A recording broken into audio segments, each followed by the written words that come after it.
nung sinulat ni Pablo, itong sulat niya na ito sa mga taga-Filipos, ito yung kanyang first imprisonment at he is under house arrest. So nagre-rent siya ng apartment in the city of Rome.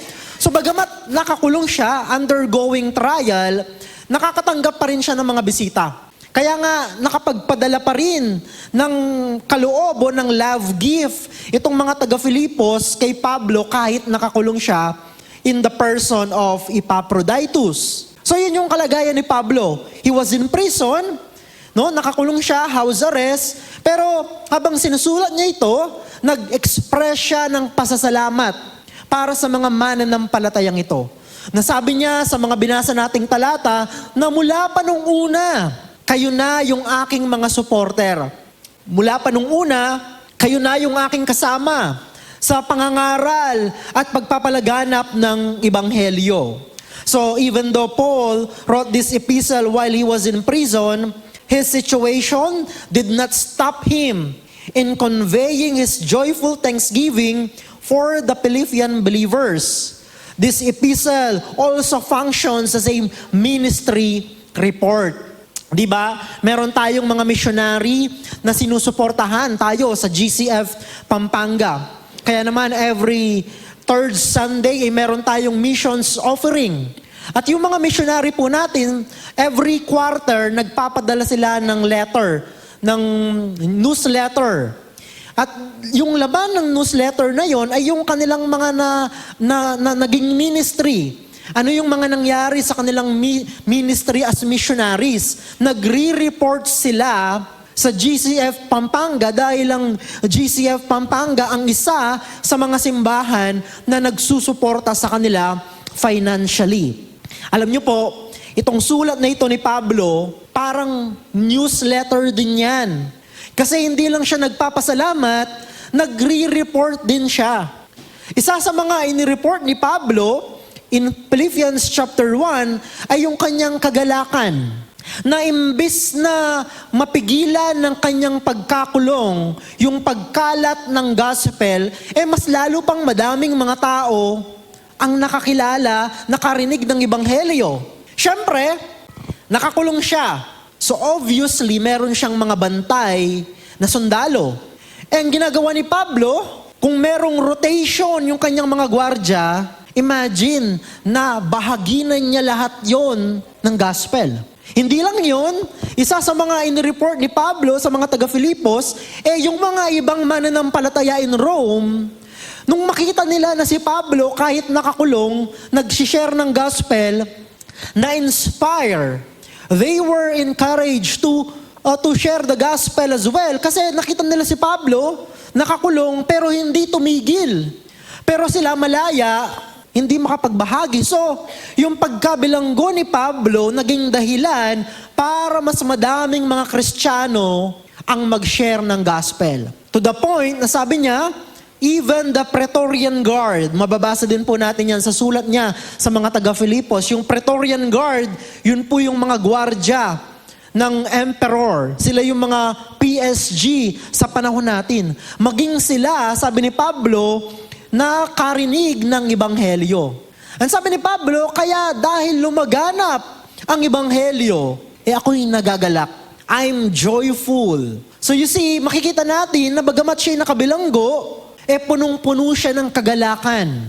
Hindi lang dahil sa suporta na ipinadala sa kanya ng mga mananampalataya in Philippi, pero dahil lumalaganap ang salita ng Diyos kahit siya ay nakakulong. That is why a careful reading of the epistle to the Philippians will reveal that its main theme is that of joy. When we were in seminary, ito yung naging case study namin on our subject on biblical interpretation. 20 times naming binasa itong sulat na ito ni Apostol Pablo kasi sabi ng professor namin, walang masyadong controversy. At isa sa mga pinagawa niya sa amin, sabi niya, ano yung isang bagay that stands out sa pagbasa ninyo sa sulat na yan? What is the main theme of the letter? Pag nagbabasa po kayo ng Biblia, lagi po ninyong babantayan yung mga salitang paulit-ulit na sinasabi ng author. In the case of Philippian, ang salita o mga pananalita na paulit-ulit na sinasabi ni Pablo is that of joy. Rejoice in the Lord as always. Again, I say rejoice. Be joyful. So paulit-ulit na binabanggit ni Apostol Pablo yung mga salita na yun. And from there, we can make a conclusion na yung buong tema ng sulat na ito ay patungkol sa kagalakan. Kagalakan ni Pablo na tapat ang mga taga-Filipos sa pagsuporta sa kanya. Kagalakan ni Pablo dahil lumalaganak ang ebanghelyo kahit siya ay nakakulong. Pero higit po doon, ipinapakita, itinuturo sa atin ng sulat na ito sa mga taga-Filipos na ang mga mananampalataya kay Kristo, tayo na mga nakipag-isa kay Kristo, ang pinagmumulan po talaga ng ating kagalakan, ang pinagmumulan po talaga ng ating joy is our relationship with Christ. Na kung saan, kung ikaw ay may relasyon kay Kristo, anuman ang iyong external situation, you can rejoice. Si Pablo, nakakulong, pero punong-puno siya ng kagalakan, hindi lang dahil sa mga nangyayari, pero meron kasi siyang relasyon sa Diyos. So yan po ang main theme ng sulat na ito. Tayo, as believers, by virtue of our union with Christ, can rejoice no matter what the external situation is. Isa po yan sa ating mga pagpapala bilang mga mananampalataya. Hindi nakasalalay sa panglabas nating sitwasyon ang ating kagalakan. We can rejoice beyond our present circumstances. Ibig sabihin, ang ating happiness, our happiness is not dependent sa kung anong kalagayan natin. Kasi ang happiness, madali lang yang magbago, depende sa kung anong nangyayari. Pero the happiness of believers, the joy of believers is constant because of our union with Christ, because of our relationship with Christ. Kaya ang mga mananampalataya, pwede silang maging magalak. Pwede nilang i-express ang kagalakan ng kanilang puso kahit na mahirap ang kanilang sitwasyon. Dahil ang kanilang kagalakan ay hindi nakasalalay sa kung ano ang nangyayari sa kanilang paligid o sa kanilang buhay. Ang kanilang kagalakan ay nakasalalay, nakasandig sa katotohanan na meron silang relasyon kay Kristo. And that kind of joy cannot be taken away from you. Hindi yan pwedeng magiba ng sitwasyon sa buhay. Hindi yan pwedeng magiba ng sinasabi ng iba o kaya naman ng present circumstances. So Paul, sabi ko nga po kanina, was in prison when he wrote this epistle. And yet, he is full of joy as he recalls the partnership, the faithfulness, and the generosity of the Philippian believers. Isa talaga sa mga faithful na supporting churches ni Pablo sa kanyang missionary journey, itong mga mananampalataya na to. I'm getting ahead of myself, pero sasabihin ko na din po na hindi sila mayamang simbahan. Itong mga taga-Filipos. In fact, kapag binasa natin ang ibang sulat ni Pablo in 2 Corinthians 8 and 9, makikita natin yung mga Macedonian churches na kung saan kabilang itong simbahan in Philippi, sila yung mga, ang term ni Pablo, they have severe poverty. Yun ang description ni Pablo sa kanila. And yet, sa kabila ng kanilang kalagayan, isa ang mga mananampalatayang ito in Philippi na sumuporta generously and faithfully kay Pablo sa kanyang pangangaral ng Ebanghelyo. This goes to show that our joy as believers can only be found in our relationship with Jesus Christ. Hindi talaga basihan ang kalagayan nating panlabas para tayo magkaroon ng kagalakan o kasiyahan.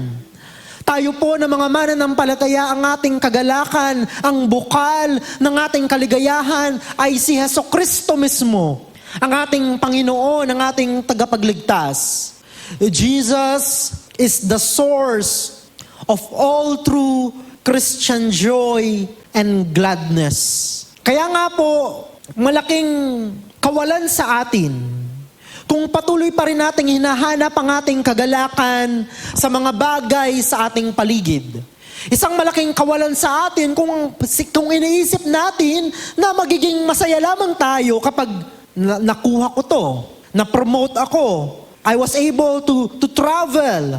Hindi po masama ang mga bagay na yon, pero once na yung mga bagay na yon ang inisip mo na kapag nangyari sa iyo yon, doon ka palang magiging masaya, then you are thinking of the wrong things.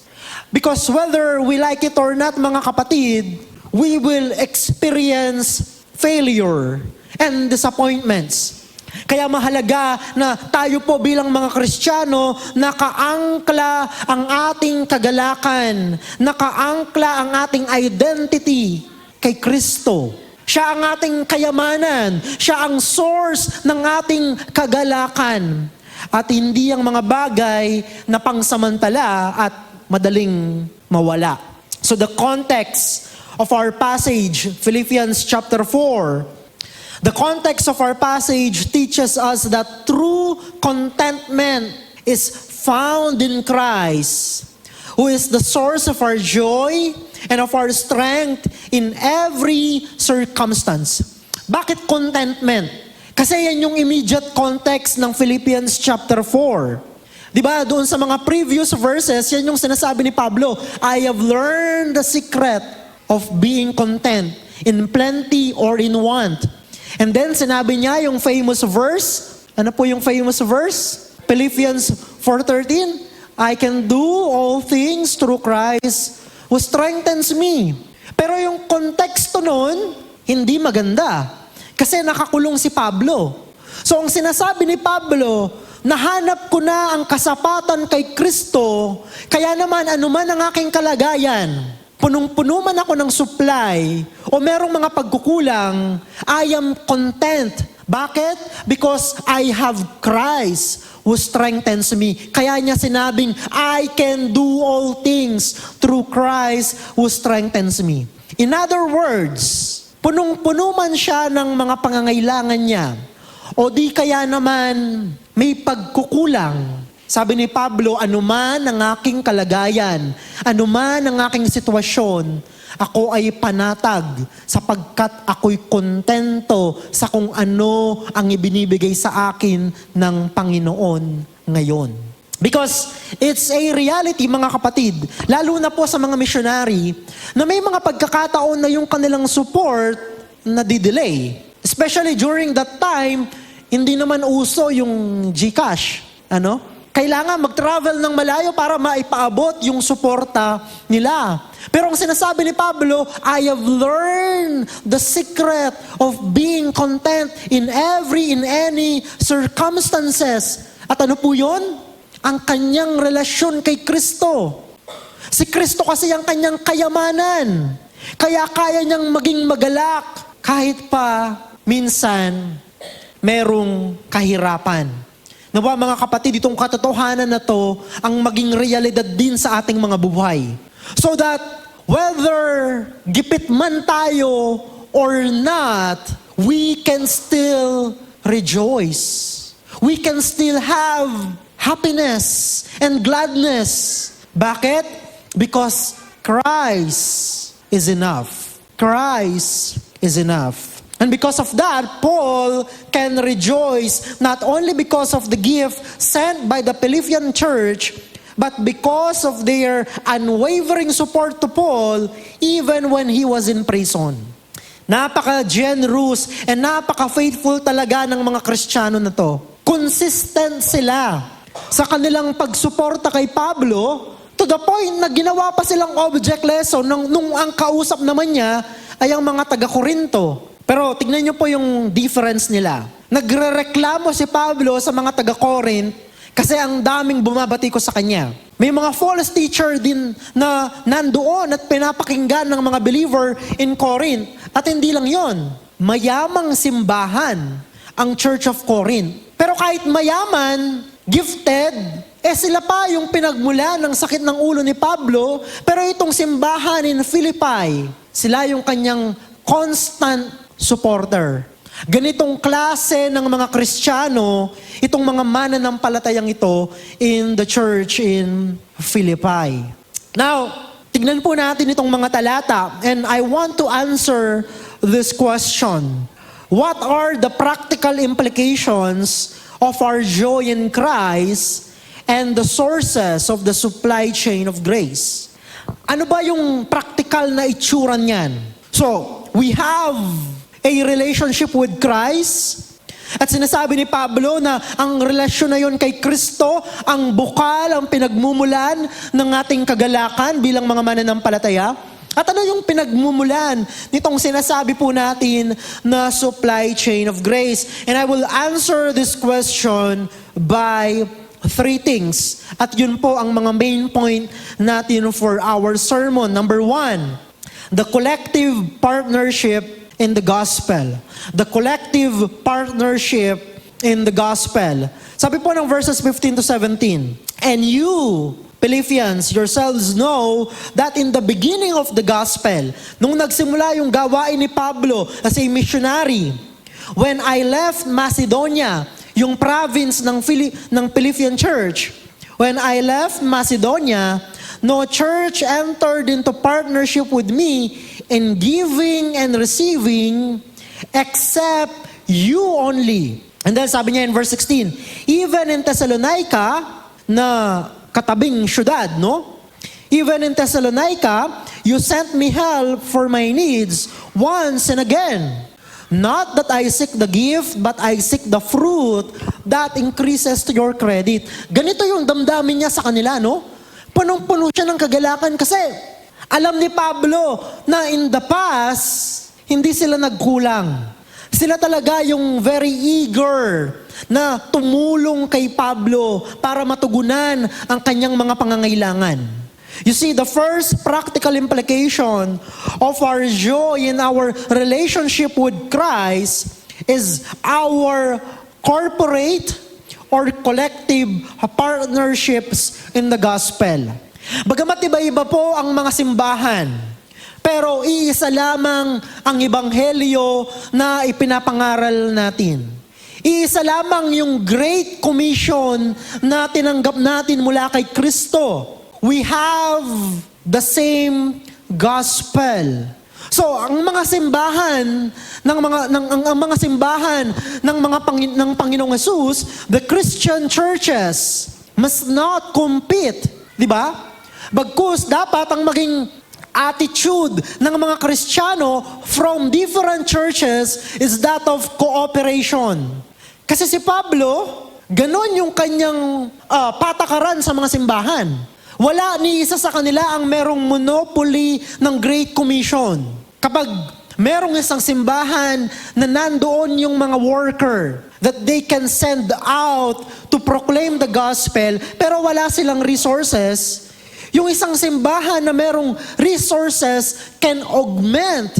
Pwede silang magtulungan para isulong ang pangangaral ng ebanghelyo.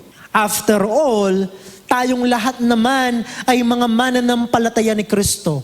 We confess the same gospel. We believe the same Christ. So itong si Pablo, he did not do his ministry as a church planter and missionary alone.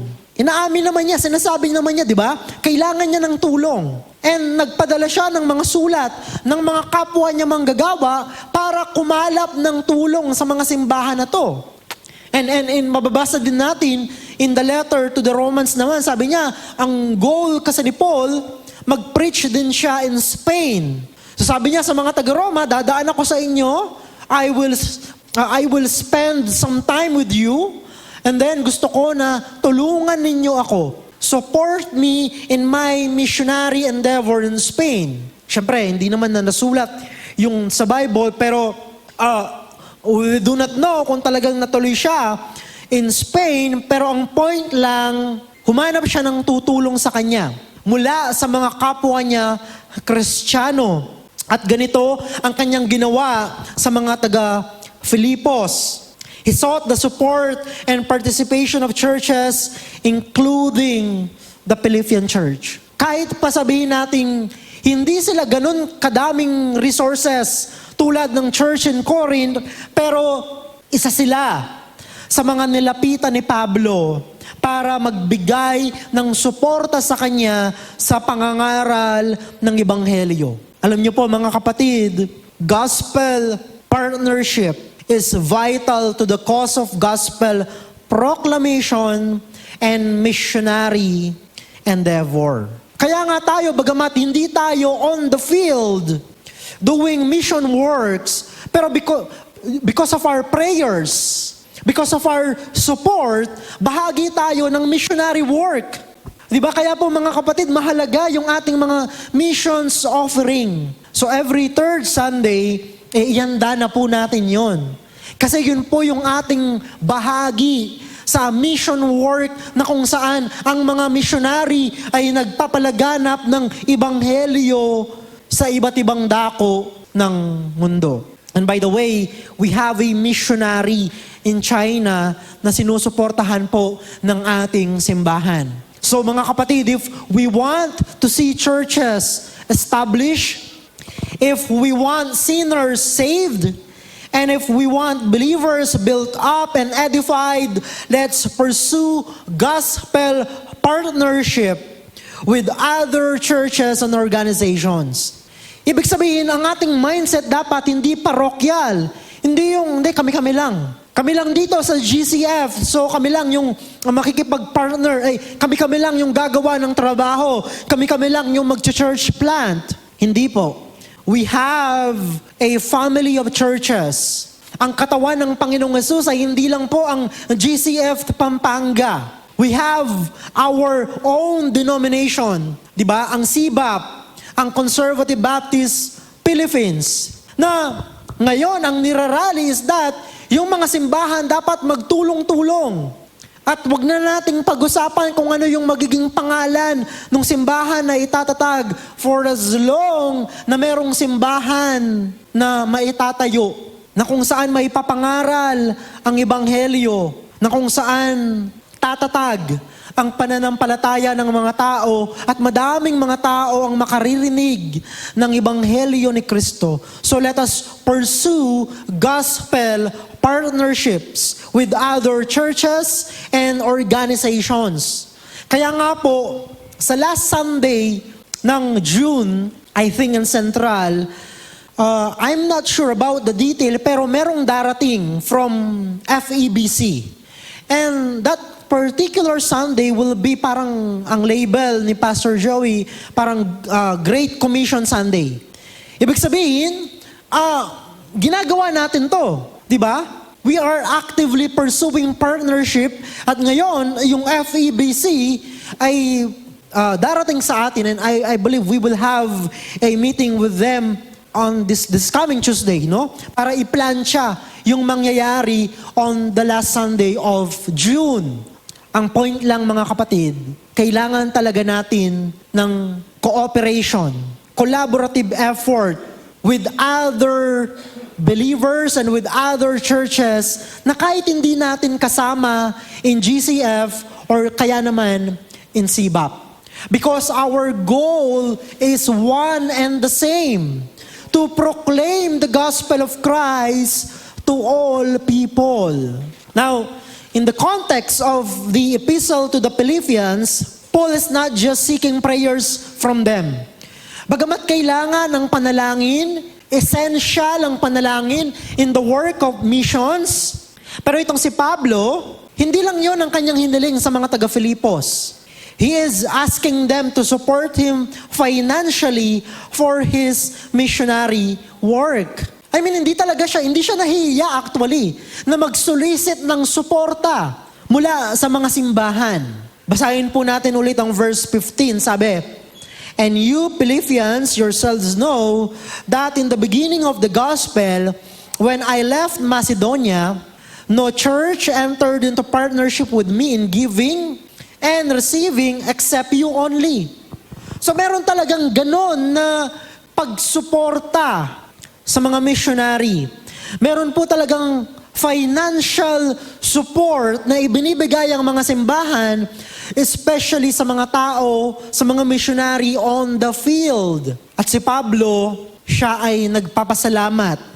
Siya ay nagagalak sa kanilang partnership, sa kanyang partnership with this church.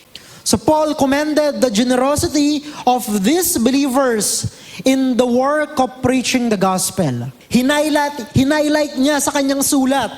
Nung binasa ni Epaphroditus itong sulat na ito, nung bumalik na siya sa kanilang simbahan, narinig ng lahat ng mga mananampalataya in Philippi yung sinabi ni Pablo sa kanila, na nag-uumapaw si Apostol Pablo ng kagalakan because of their partnership with him.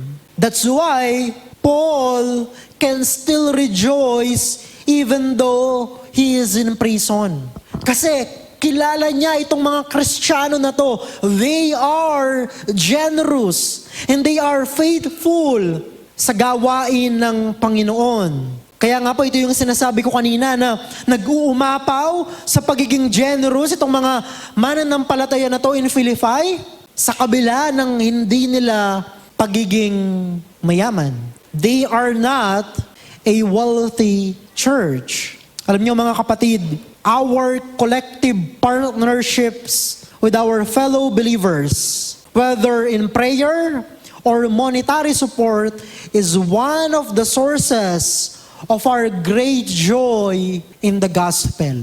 Yung ating effort bilang mga mananampalataya, when we support one another in prayer or through material things, yan yung mga bagay na kung saan ginagamit ng Diyos para tayo ay bigyan ng kagalakan. Gumagamit talaga ang Panginoon ng daluyan ng kanyang pagpapala. At ang daluyan ng kanyang pagpapala, mostly ipinapadaan niya sa kanyang simbahan. Ipinapadaan niya sa kanyang mga anak. Especially in the work of missionary preaching or missionary endeavor. So this joy produced by the inward conviction of the Holy Spirit in the gospel will sustain us even if our external situation is not favorable. Kahit pa nakakulong si Pablo, kahit pa mahirap ang ating kalagayang panlabas, but because of the ministry of the Holy Spirit, producing this joy from the gospel and from one another, kaya nating maging maligaya. We can rejoice because of this truth. So yung mga Kristiyano, tayo mga kapatid, hindi talaga nakasalalay sa ating external situation ang ating kagalakan. Hindi talaga nakabase sa panglabas na kalagayan, sa panglabas na sitwasyon ang kagalakan natin bilang mga mananampalataya. And we praise the Lord for that. Kasi constant ang ating kagalakan because of Christ, our Savior. Let's go to point number 2. The complete provision as pleasing sacrifice to God. The complete provision as pleasing sacrifice to God. Yung una, the collective partnership in the gospel. And ito, pangalawa, the complete provision as pleasing sacrifice to God. Sabi po ng verse 18, I have received full payment. Ibig sabihin, natanggap niya yung suporta, yung love gift mula sa mga taga-Filipos. And sabi ni Pablo, and more, I am well supplied. Bakit daw? Having received from Epaphroditus the gifts you sent. Ano yung description ni Pablo doon sa love gift na ipinadala ng mga taga-Filipos? Sabi niya, the gifts you sent, a fragrant offering, a sacrifice acceptable and pleasing to God. Sabi ni Pablo, yung inyong suporta sa akin ay isang handog na katanggap-tanggap sa Diyos. Kaya po mga kapatid, we have a portion in our worship service na ang tawag natin worship in giving. Because when we give, we are offering praises to the Lord. When we give, we are worshiping God. When we support our missionaries, we are worshiping God. Kaya sabi ni Pablo sa kanila, itong regalo ninyo na ito, itong love gift ninyo na ito, ay isang handog na katanggap-tanggap at kaaya-aya sa Diyos. Paul gladly reported to the Philippians that he is full of supplies while he is in prison because of the gifts that the Philippian church sent to him through Epaphroditus. Paul's attitude is that of present contentment for the gifts that he has received. Dito makikita natin na nag-uumapaw talaga ng contentment si Pablo. Bakit ganon? Hindi lang dahil nagpadala ng regalo, ng support, itong mga Kristiyano in Philippi, pero kilala ni Pablo ang kanyang Panginoon. Subok ni Paul ang Diyos. Alam ni Pablo that the Lord will not forsake him. Kaya nga, it doesn't really matter. Kumbaga, hindi na affected si Pablo kung kulang or hindi kulang ang kanyang pangangailangan. Kilala niya ang Panginoon. The Lord will not forsake him. The Lord will provide for his needs. Kaya nung sinabi niya ito, sabi niya, punong-puno ako ng supply. I have all my needs because of your gift. For Paul, the love gift of the Philippian believers to him are not just mere provisions for his needs, but also a pleasing sacrifice to God. Isang handog na katanggap-tanggap sa Diyos. Ibig sabihin, sinasabi ni Pablo, natuwa ang Diyos sa inyong pagsuporta sa kanyang gawain. Tinanggap ng Diyos bilang isang handog ang inyong pagpapadala ng suporta while I was in prison. Your gift is a pleasing sacrifice to the Lord. Sa kabila ng inyong paghihikahos, patuloy pa rin ang inyong suporta. In the mind of the Apostle Paul, ito yung pinakamalalim na uri ng pagsamba. To the point na hindi tayo nagdadalawang isip na magbigay sa gawain kahit pa hindi naman ganun kadami din ang ating mga resources. Alam niyo po, God is pleased when His children give, not because of abundance, but because they are trusting that God will supply their needs. And kapag tinanong ko kayo mga kapatid, lahat tayo sasagot na never once in our life na nagkulang ang Panginoon sa atin. His provision is always there. Hindi ba? Kaya lang ang problema sa madami sa atin, hindi tayo marunong makontento. Na kahit pa alam natin na itong provision na to ay maliwanag na mula sa Diyos, pero minsan we still find ourselves grumbling. Di ba yan yung naging problema ng mga Israelites when they were in the wilderness? Anong sabi ni Lord sa kanila? Ang kunin nyo lang yung sapat para sa araw na ito. Pero anong ginawa nila? They lack faith. Hindi nila kayang pagtiwalaan ng Panginoon kahit na araw-araw sinusuplayan sila ng mana para kainin nila. Instead, ang kinukolek nila ay yung sobra-sobra kasi ang nasa isip nila, yung para bukas na. They do not know how to be content and they did not learn to trust the Lord. Mga kapatid, hindi po tayo pababayaan ng Panginoon. Hindi po hahayaan ng Diyos na magkulang tayo even if the provision is like parang, Lord, bukas na namin kailangan to. Wala pa din hanggang ngayon. Let us trust the Lord. I know it's not easy. Kapag nandun ka sa ganong kalagayan na bukas na yung pangangailangan mo pero hanggang ngayon parang wala pa. But then when you trust the Lord, you will see His hands working for your needs. Kasi nga po, tulad ng sinabi ko kanina, the Philippian church is not a wealthy church. And yet, despite their poverty, they insisted on providing Paul with his needs. This is a clear demonstration of their faith in a sovereign and good God. So sa kanilang kahirapan, natutunan ng mga mananampalataya na to na umasa sa Diyos araw-araw. And when you learn how to trust God every day, doon mo makikita, you will be freed from anxiety. Di ba yun yung number 1 na kalaban natin? Yung laging pagkabalisa, yung constant anxiety. Pero when we learn to trust the Lord, mawawala yun. Because we know that God will not forsake us. The Lord will free us from any anxiety. And dito rin sa sulat ni Apostol Pablo in Philippians na sinabi niya na do not be anxious, di ba? At yun din yung konteksto ng pagkakasabi niyang yun, di ba? Kaya nga, He commended them. Pinasalamatan niya, pinarangalan niya ang mga mananampalatayang ito because of their unwavering support to Paul. They did not withhold their giving just because they are poor.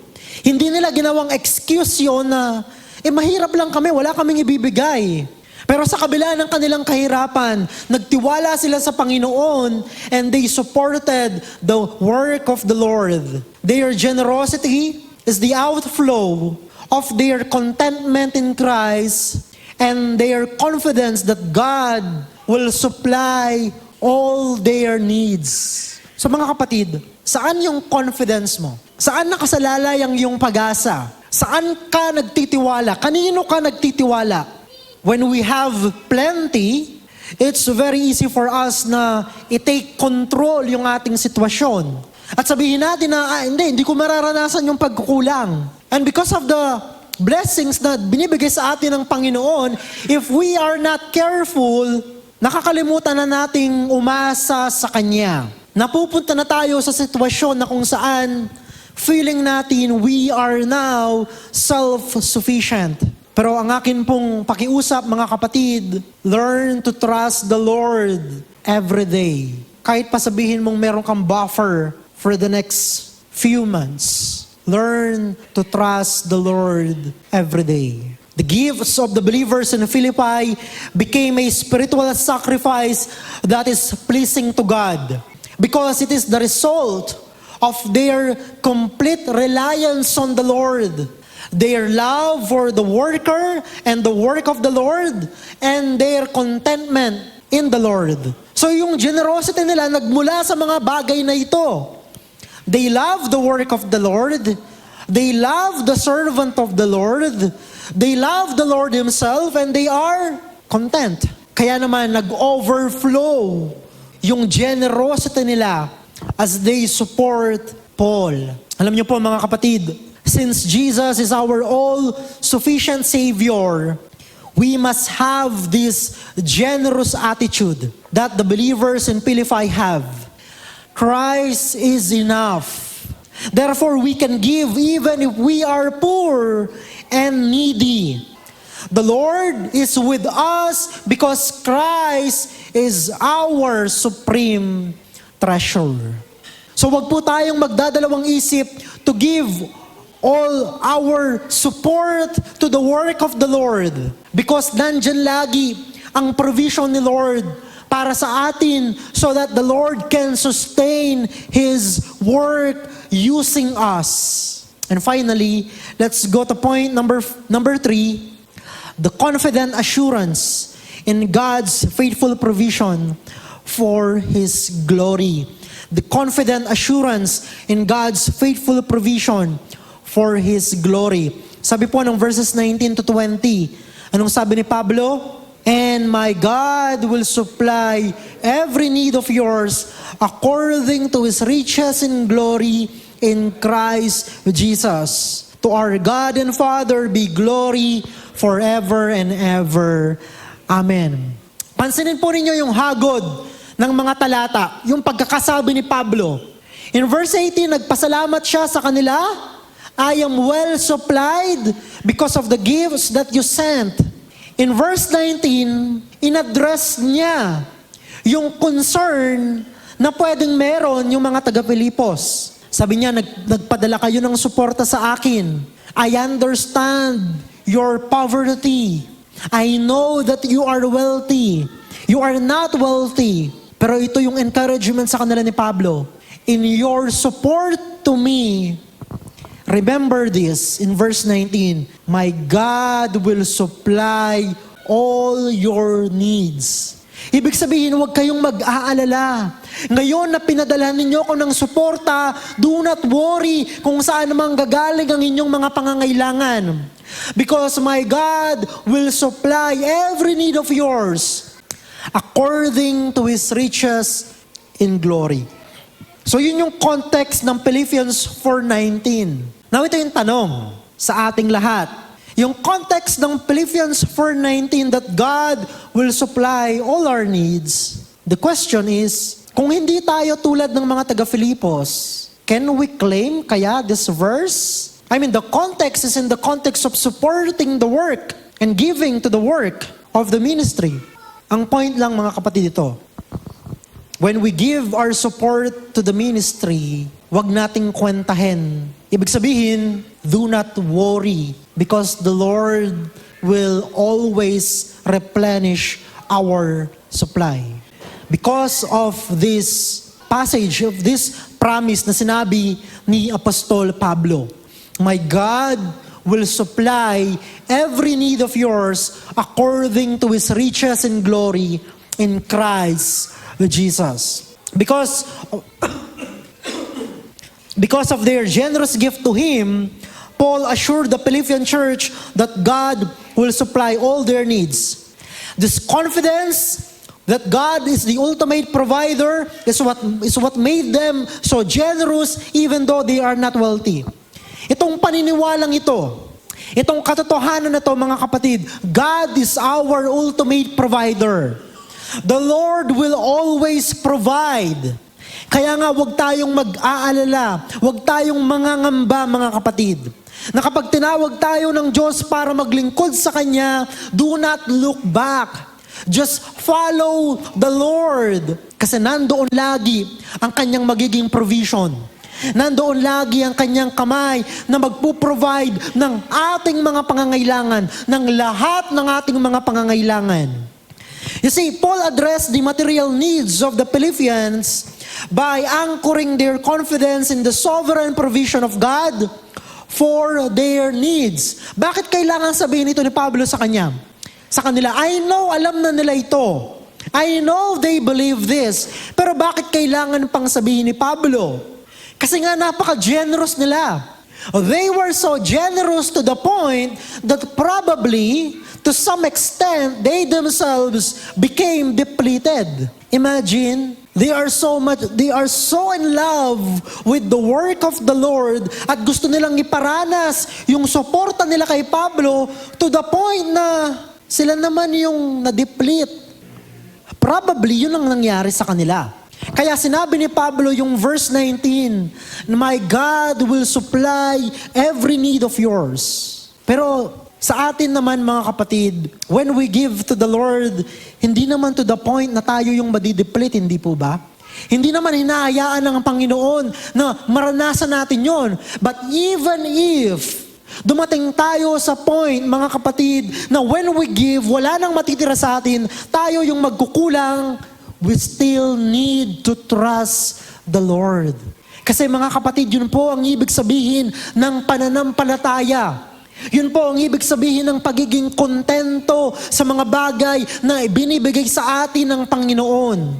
Yun po ang ibig sabihin ng sinabi ni Pablo na I can do all things through Christ who gives me strength. At doon natin mararanasan yung kapayapaan na mula sa Diyos na hindi kayang ipaliwanag. Kaya nga po, uulitin ko na naman, learn to trust the Lord every day. Learn to trust Him every day. So Paul told them that God will supply all their needs according to His riches and glory. God will provide for the needs of His faithful children according to His infinite resources. God can and will supply all our needs. Kaya nga sinasabi ng Biblia sa atin na magtiwala lamang tayo sa Diyos kasi hindi mauubusan ng Panginoon ng pang-supply sa ating mga pangangailangan, ng pangtustos sa ating mga pangangailangan, especially when we give to His work. So anong kailangan po natin gawin? Let us remain faithful and steadfast in the work of the Lord. Let's continue in our generosity for the work of the gospel. Huwag po tayong mangangamba, mga kapatid. Let's continue to pray and to give for the work of the Lord, for the work of God. Kasi po, mga kapatid, God is our faithful provider. Christ is our faithful provider. Christ is our all-sufficient Savior. Sapat ang Panginoong Hesus. He is enough. And the Holy Spirit is in us, assuring and applying the truth that Christ is enough. That Christ will provide every need na meron na po tayo. I will close na po with this. Sabi ni Pablo in verse 14, or in verse 19, my God will supply every need of yours. So merong pangangailangan. Pero alam niyo po ba what is our greatest need? Our greatest need is that we need a Savior. Our greatest need is we need to be reconciled to God. Ang pinakakailangan talaga natin, kaligtasan.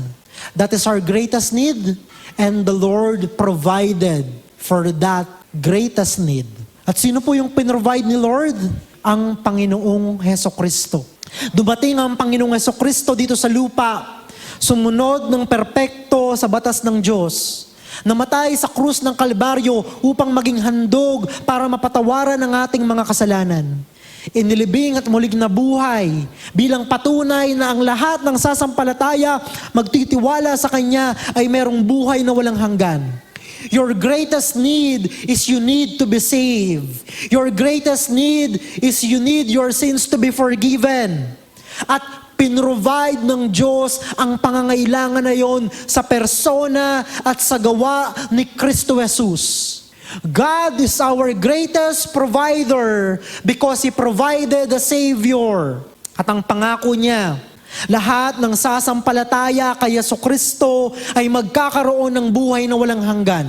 Magiging matuwid sa harapan ng Diyos, patatawarin ang kanilang mga kasalanan, bibigyan ng buhay na walang hanggan.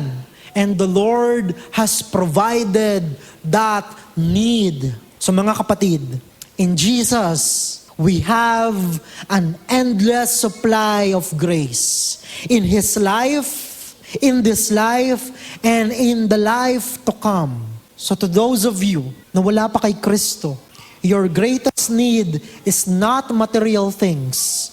Your greatest need is forgiveness of sins, reconciliation with God, eternal life. At ang provision is the Lord Jesus Christ. So put your trust in Christ alone and receive the provision for your sins, for your reconciliation with God, and for your eternal life. Walang ibang tagapagligtas maliban kay Kristo Jesus. Tayo po'y manalangin and I will be praying for you. Salamat po, Panginoon, sa inyo pong mga salita sa amin. Nagbigay po sa amin ng assurance na ipoprovide mo po ang lahat ng aming mga pangangailangan.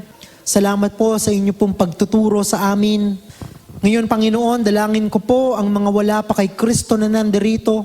Bagamat sa maiksing pananalita, the gospel was proclaimed to them because the gospel is the person and the work of Christ. Lord, iligtas mo po sila. Buksan mo, Panginoon, ang kanilang isip, ang kanilang puso sa Ebanghelyo. Upang nang sa ganon, O Diyos, sa paglabas po nila sa bulwagan na to, dala-dala po nila ang kaligtasan na kay Kristo lamang matatagpuan. Salamat po, Panginoon, for providing for our greatest need, which is our salvation, our redemption. Thank you, Lord Jesus, for coming into this world. Salamat po sa perpektong buhay mo, sa pagsunod mo ng perpekto at banal sa mga batas ng Diyos, sa pagkamatay mo sa krus ng Kalbaryo upang hugasan ang aming mga pagkakasala. Salamat din po, Panginoon, sa inyong muling pagkabuhay bilang patunay na ang lahat ng sasampalataya sa inyo ay magkakaroon ng buhay na walang hanggan. Panginoon, pagpalain mo po kaming lahat, even now as we worship you in our giving. May you be glorified, Lord. May you supply all our needs, and may you free us from anxiety so that we can give fully to you, knowing that you will provide, and you will always provide because you are faithful and you are good. Bless us, O Lord. Ihanda mo din po ang aming mga puso at ang aming mga isip sa pagtanggap ng iyong banal na hapag. Ito po ang aming dalangin sa pangalan ni Jesus. Amen and amen.